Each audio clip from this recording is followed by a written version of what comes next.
नमस्कार बंधुरा ओर किचेने आबारो सबाइके स्वागत। आशा करछि सबाई खूब भालोई आछेन, आमिओ भालो आछि। आजके हाजिर हयेछि दारुणी स्वादेर खूबई लोभनीय एकटी भर्तार रेसिपि निये, ताई भिडियोटी स्किप ना करे पुरोटा देखार अनुरोध रइल। प्रथमेई आमि कड़ाई बसिए कड़ार मध्य 2 चामच सर्षेर तेल भालो करे गरम करे नेब और तारपरे 4 থেকে 5 कोয়া रसुन একটু হালকা লালচে কালার করে ভেজে নেব। আমার চ্যানেলের এই রান্নাগুলো যদি আপনাদের ভালো লেগে থাকে তাহলে লাইক, কমেন্ট আর শেয়ার করে দেবেন। রসুনটা লাল করে ভেজে একটা প্লেটের মধ্যে তুলে রাখলাম। এবার ওই তেলের মধ্যেই আমি কয়েকটা চেরা কাঁচা লঙ্কা দিয়ে দিয়েছি। আমি এখানে 5টা কাঁচা লঙ্কা দিয়েছি। এবার কাঁচা লঙ্কাটাকেও একদম বেশ লাল লাল করেই ভেজে তুলে রাখবো। আমার চ্যানেল এখনো না সাবস্ক্রাইব করা থাকলে চ্যানেলটিকে সাবস্ক্রাইব করে বেল বাটনটি প্রেস করে পাশে থাকবেন। লঙ্কাটাকেও ভেজে ওই রসুনের পাশেই রেখে দিলাম। এবার ওই তেলের মধ্যে 5টা শুকনো লঙ্কা একদম লাল করে ভেজে তুলে রাখবো। এরকম নিত্য নতুন রেসিপি দেখার জন্য চ্যানেলের নোটিফিকেশন অল করে রাখবেন, যাতে আমি ভিডিও ছাড়লে আপনারা সবার আগে দেখতে পারেন। এবার ওই তেলের মধ্যে পাতলা করে কেটে রাখা পেঁয়াজটাকেও একদম লালচে বাদামি করে ভেজে তুলে রাখবো। আর এখানে আমি একটা বড় সাইজের পেঁয়াজ একটু মোটা মোটা করে আর মিডিয়াম সাইজ করে কেটে নিয়েছি।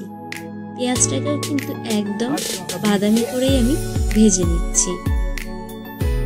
পেঁয়াজটা ভাজার সময় গ্যাসের ফ্লেমটা কিন্তু একদম হাইতে রেখে পেঁয়াজটাকে এইরকম বাদামি করে ভেজে তুলে নিতে হবে।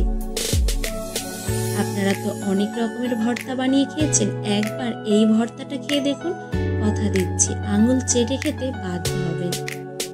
এবার ওই তেলের মধ্যে সেদ্ধ করে রাখা আলুটাকে দিয়ে দিলাম।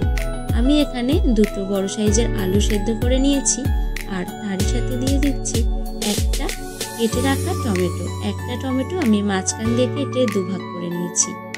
এবার ওই তেলের মধ্যে সেদ্ধ করে রাখা আলু আর কেটে রাখা টমেটোটাকে একটু তেলের মধ্যে হালকা লালচে করে নাড়াচাড়া করে নেব।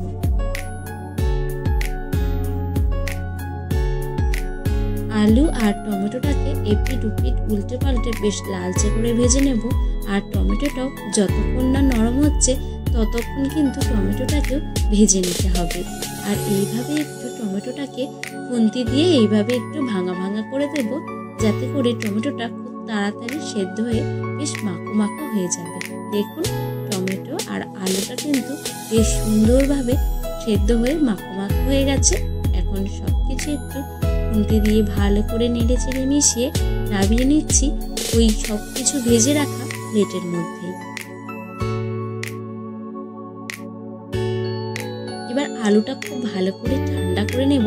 তারপরে ভেজে রাখা শুকনো লঙ্কার মধ্যে 1/2 চামচ লবণ দিয়ে শুকনো লঙ্কাটাকে হাত দিয়ে এভাবে একদম গুঁড়ো গুঁড়ো করে লঙ্কাটাকে মেখে নেব।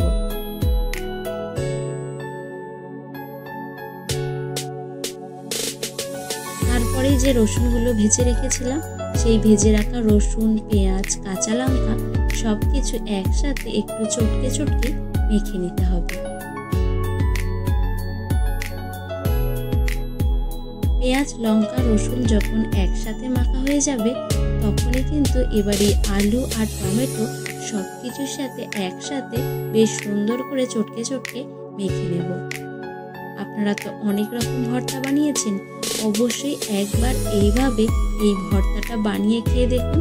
দুপুরবেলা খাওয়ার পাতে কিন্তু আর কিছু লাগবে না, না লাগবে মাছ আর না লাগবে মাংস। এই ভর্তাটা দিয়ে কিন্তু পুরো ভাতটা নিমেষেই খাওয়া হয়ে যাবে।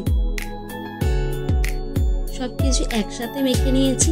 এখন উপর থেকে দিয়ে দিচ্ছি কাঁচা পেঁয়াজ কুচি আর তার সাথে দিয়ে দিচ্ছি ধনে পাতা কুচি আর দিয়ে দেব স্বাদ মতো লবণ আর তার সাথে দিয়ে দেব 1 থেকে 2 চামচ সরষের তেল। এবারে আবারও সবকিছু একসাথে খুব ভালো করে মেখে নিতে হবে। সবসময় তরকারি করতে ভালো না লাগলে এই ভর্তাটা অবশ্যই একবার ট্রাই করে দেখুন। এবার গরম গরম ভাতের সাথে মেখে খেয়ে বলুন তো কেমন লাগলো। আশা করছি আজকের এই ভর্তার রেসিপি আপনাদের একটু হলেও ভালো লেগেছে। যদি ভালো লেগে থাকে লাইক কমেন্ট শেয়ার করতে ভুলবেন না কিন্তু।